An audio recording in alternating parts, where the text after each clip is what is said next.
살면서 가장 힘든 순간은 외부의 일이 아니라 내 머릿속 생각이 복잡하게 소용돌이 칠 때입니다. 아직 일어나지 않은 일에 대한 걱정, 이미 지나간 일에 대한 후회, 남의 시선과 판단에 대한 불안, 이 모든 생각들은 실제보다 더 큰 괴로움으로 다가옵니다. 생각은 멈추지 않습니다. 하지만 그 생각에 휘둘릴 필요는 없습니다.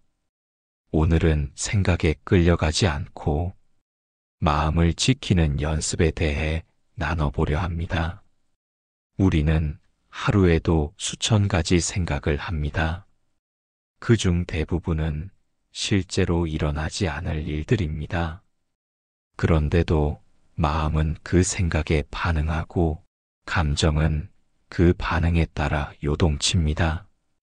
예를 들어 누군가의 말 한마디에 괜한 오해를 품고 하루 종일 기분이 나빠지기도 합니다. 그 말이 어떤 의도였는지는 모르지만 내가 스스로 해석하고 그 해석에 감정을 더 씌운 결과입니다. 이처럼 생각은 현실이 아니라 현실을 바라보는 방식입니다. 그 생각이 바뀌면 같은 현실도 다르게 느껴집니다. 생각에 휘둘리지 않기 위해서는 먼저 지금 무슨 생각이 드는지를 알아차려야 합니다. 마음속에서 떠오르는 말들, 걱정, 판단, 부정적인 예측, 이 모든 것들을 흘려보내듯 바라보는 것입니다. 명상에서는 이것을 관찰자의 시선이라고 부릅니다. 자신의 생각을 나라고 동일시하지 않고 하나의 지나가는 구름처럼 바라보는 태도입니다.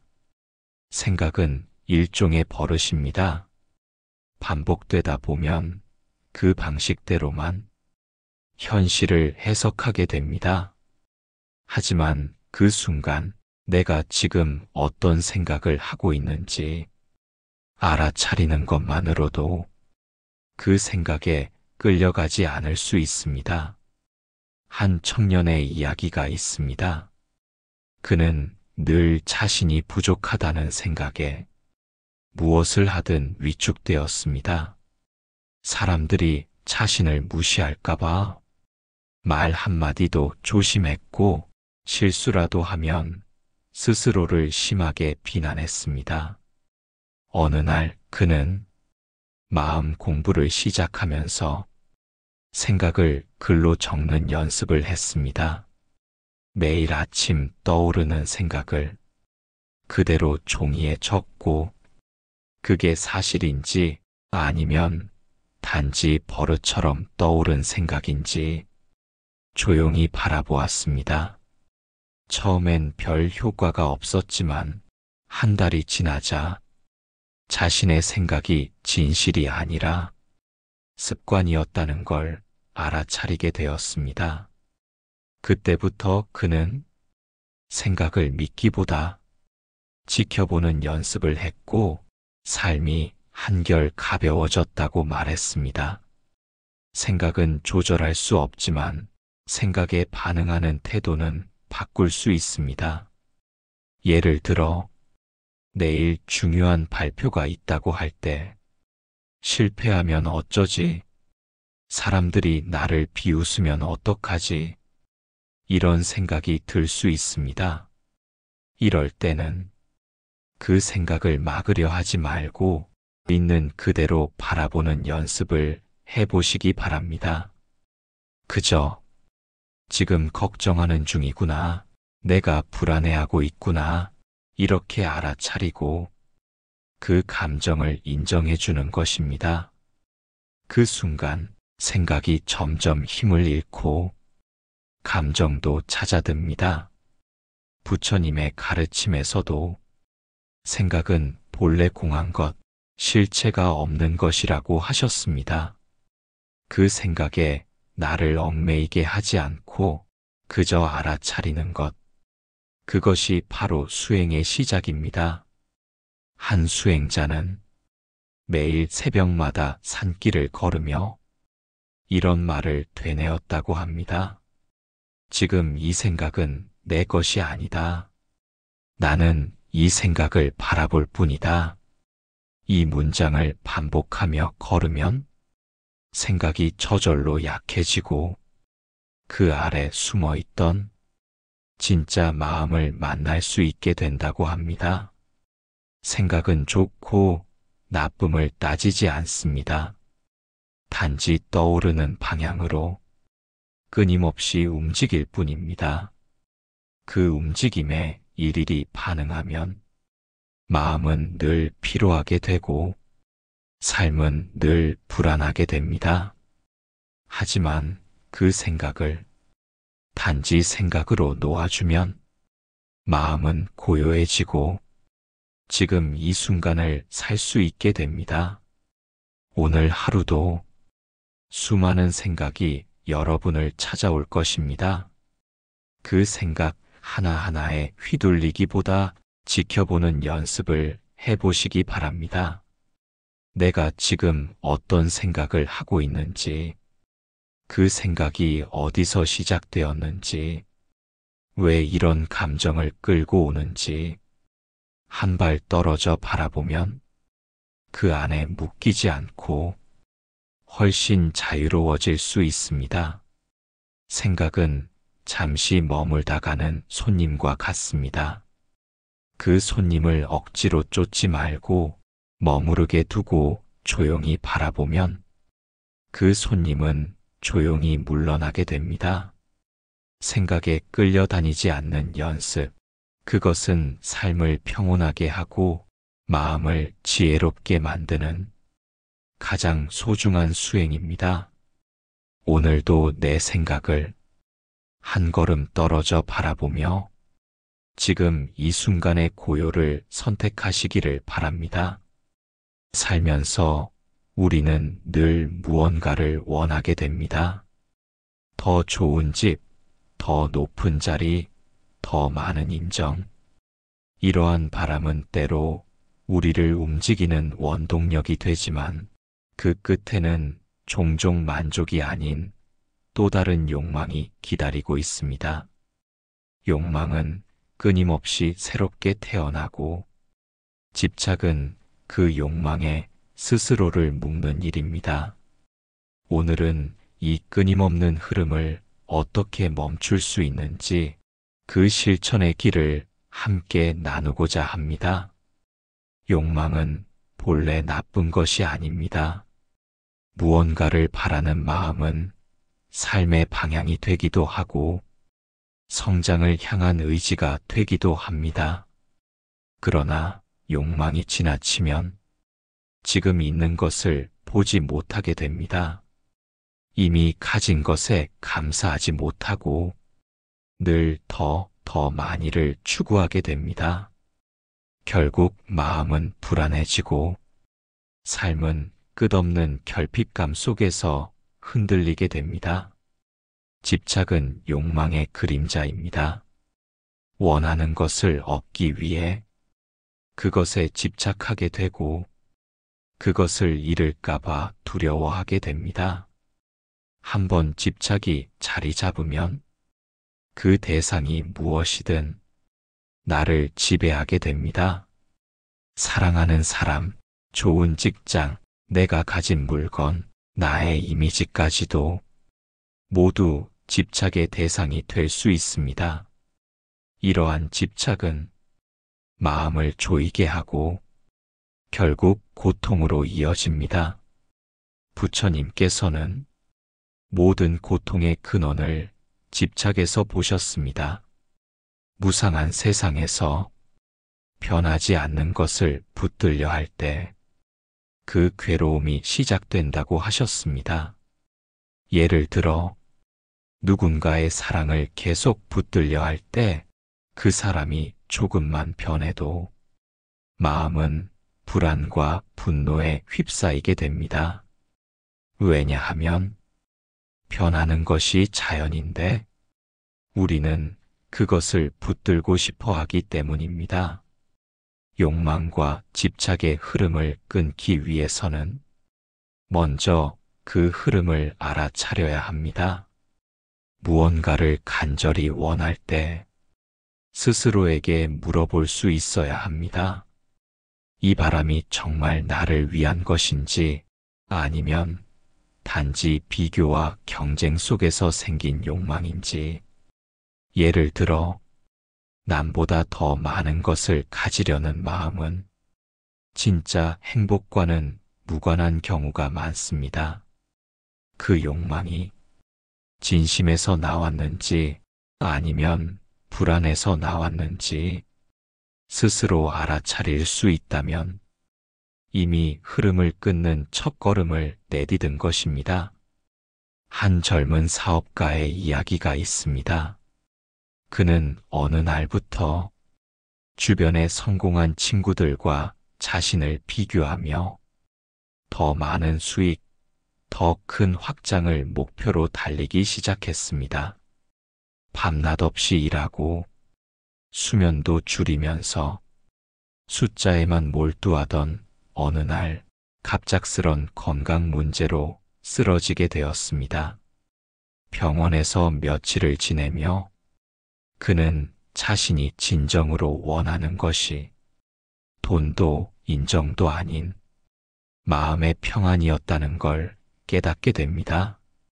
그 후 그는 사업 규모를 줄이고 가족과 함께하는 시간을 늘렸고 욕망의 속도에서 벗어난 삶을 살아가게 되었습니다. 이처럼 멈춤은 때로 삶을 되돌리는 계기가 됩니다. 욕망과 집착에서 벗어나기 위한 실질적인 수행도 필요합니다. 첫째, 내려놓는 연습입니다. 하루에 한 가지씩 가지지 않아도 되는 것을 내려놓아 보시기 바랍니다.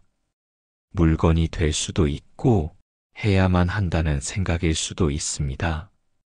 그 내려놓음이 익숙해질수록 마음은 한결 가벼워집니다. 둘째, 비교하지 않는 태도입니다. 남의 삶은 나의 기준이 아닙니다. 각자의 삶에는 각자의 속도가 있고 그 속도는 결코 우열이 아닙니다. 자신의 발걸음에 집중하는 것, 그것이 진정한 자유입니다. 셋째, 지금 이 순간을 사는 연습입니다. 미래의 성취에만 매달리다 보면 지금 이 순간의 기쁨은 사라집니다. 오늘 마시는 차 한 잔, 따뜻한 햇살, 조용한 바람결, 이 작은 것들을 음미할 수 있는 마음이 욕망을 멈추는 힘이 됩니다. 욕망은 흐름입니다. 지나치면 파도가 되어 나를 삼키지만 그 흐름을 바라볼 수 있다면 그저 작은 물결로 머무를 수 있습니다.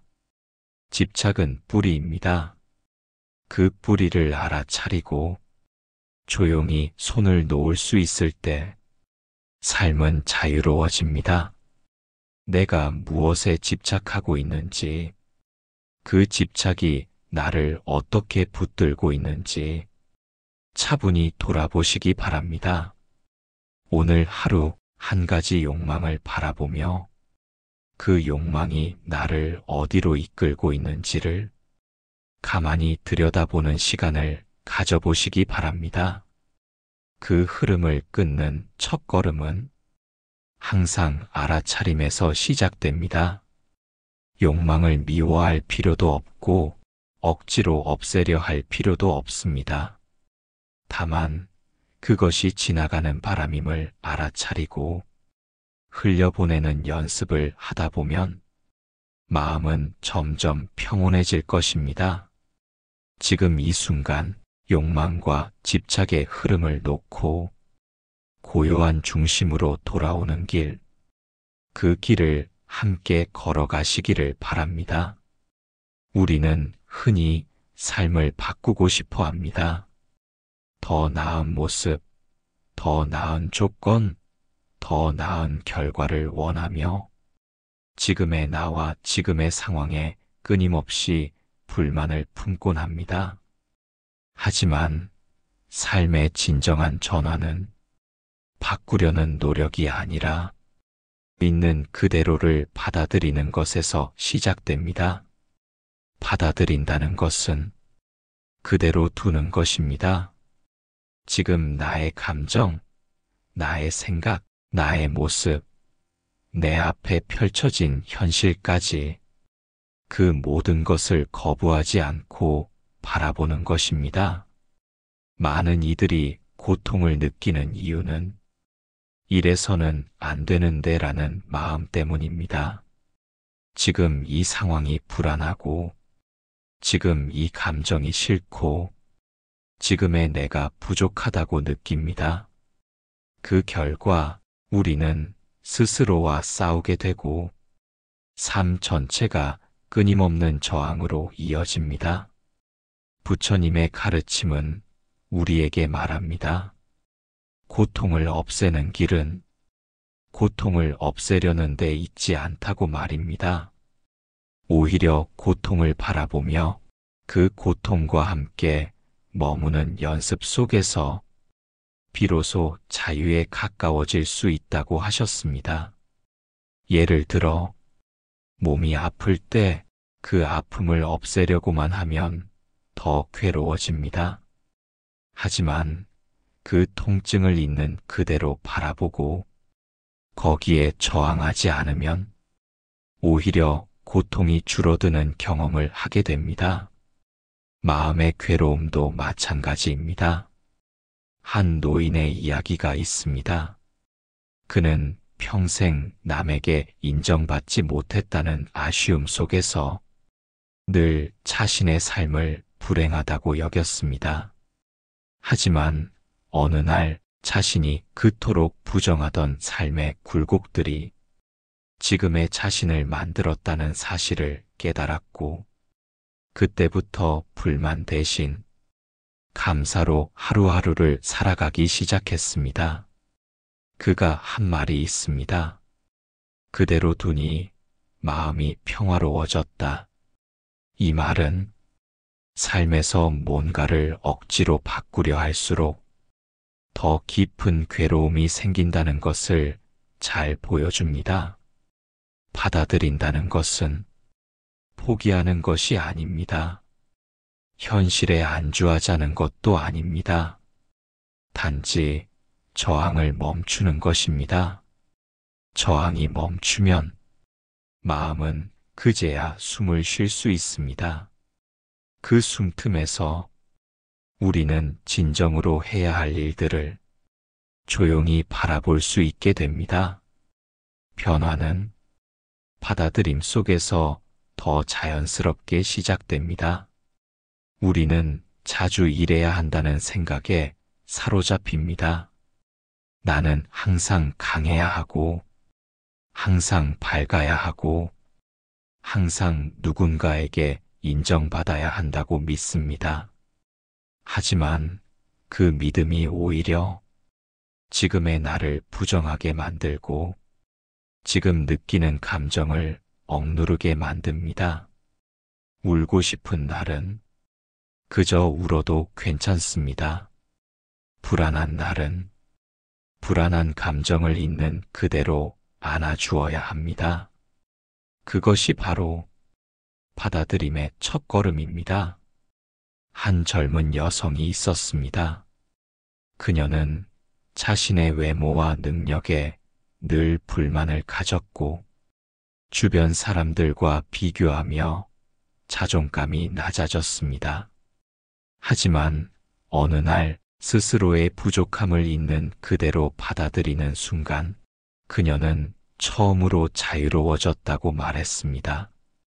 그 후 그녀는 타인과 비교하지 않게 되었고 자신만의 길을 걷기 시작했습니다. 받아들인다는 것은 바뀌지 않는 조건을 인정하고 그 위에 나의 삶을 다시 쌓는 것과 같습니다.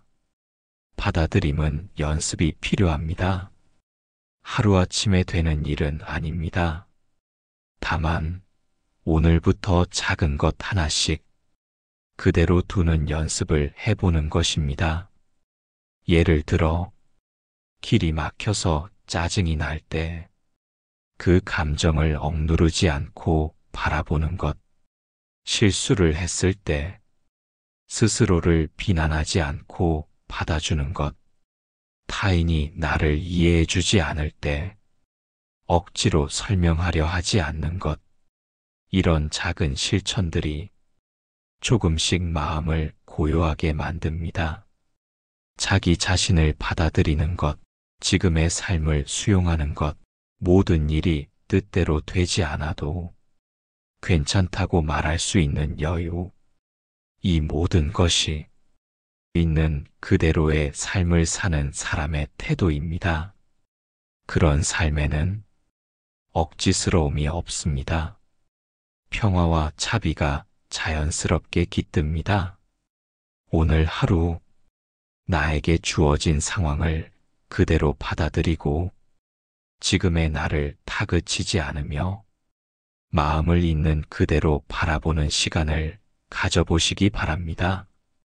받아들인다는 것은 결국 자기 자신을 믿는 일입니다. 그리고 그 믿음이 삶 전체를 부드럽게 감싸는 힘이 됩니다. 있는 그대로의 순간에서 진짜 자유가 시작됩니다.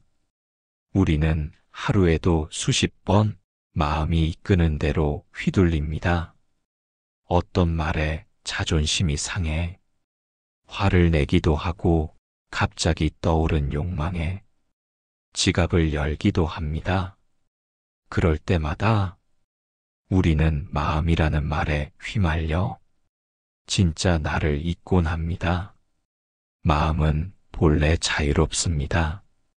하지만 제어되지 않은 자유는 때때로 우리를 해치는 날카로운 칼이 됩니다. 부처님은 마음을 길들여야 할 말에 비유하셨습니다. 길들여지지 않은 말은 위험한 곳으로 달려가듯이 훈련되지 않은 마음도 늘 괴로움의 방향으로 흐르기 쉽습니다. 그래서 수행은 결국 이 마음의 고삐를 어떻게 다스릴 수 있느냐에 달려 있습니다. 마음을 다스린다는 것은 억누르거나 없애는 것이 아닙니다. 지켜보는 것입니다. 그 마음이 어디로 향하는지, 무엇에 반응하는지, 그 흐름을 조용히 바라보는 것입니다. 예를 들어, 누군가의 말에 분노가 치밀어 오를 때 그 분노를 그대로 터뜨리기 전에 자신에게 물어보는 것입니다. 지금 내 마음이 왜 이렇게 요동치는 걸까? 이 감정의 뿌리는 무엇일까? 그렇게 묻는 순간 우리는 반사적인 말과 행동에서 한 걸음 물러날 수 있게 됩니다. 한 젊은 수행자가 있었습니다. 그는 늘 화가 많았고 사소한 일에도 쉽게 짜증을 냈습니다. 어느 날 스승은 그에게 물을 가득 채운 그릇을 손에 들게 했습니다. 그리고 말없이 그를 바라보았습니다. 시간이 지날수록 물은 손끝에서 조금씩 흔들렸고 결국 바닥에 쏟아졌습니다. 스승은 조용히 말했습니다. 마음이란 이 물과 같다. 가만히 두지 않으면 흐트러지고 쏟아진다. 너의 화는 결국 마음의 흔들림일 뿐이다. 그 이후로 그 수행자는 감정이 올라올 때마다 먼저 멈추고 마음의 고삐를 잡는 연습을 했다고 합니다. 마음을 다스리는 첫걸음은 멈추는 것입니다.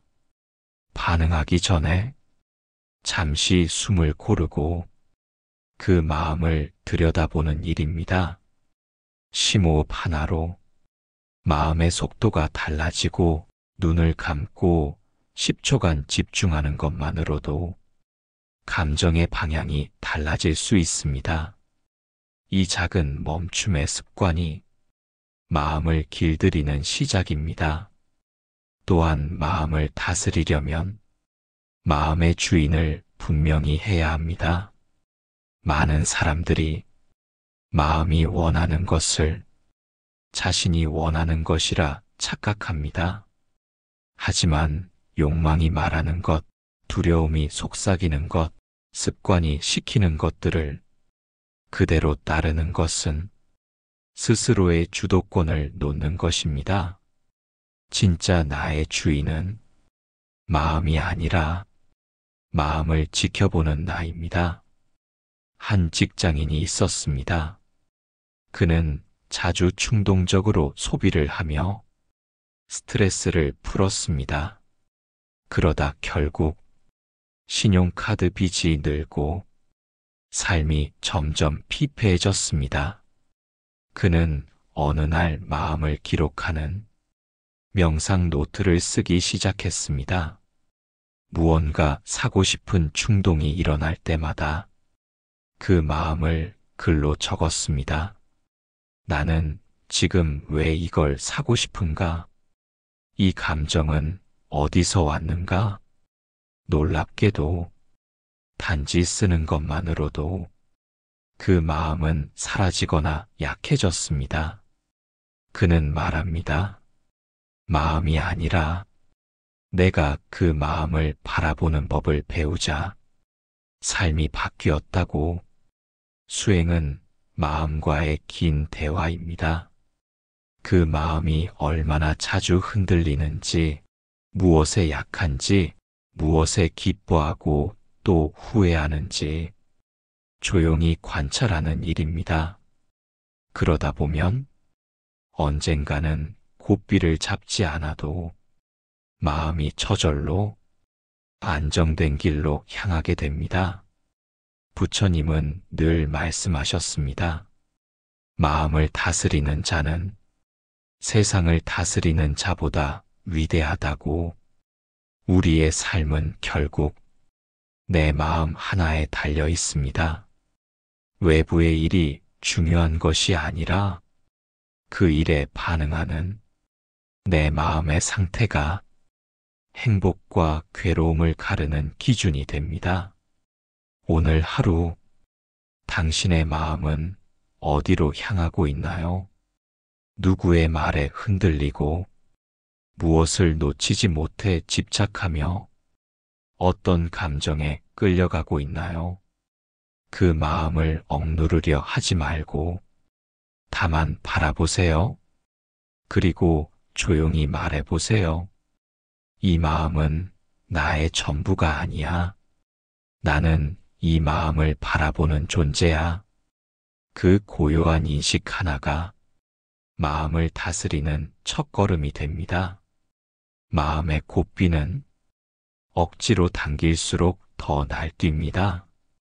하지만 애정을 담아 바라보면 마음은 서서히 자기 자리를 찾기 시작합니다. 오늘 하루 내 마음의 고삐를 사랑과 연민으로 다스려 보시기 바랍니다. 그것이 수행자의 길이며 평화로 가는 시작입니다.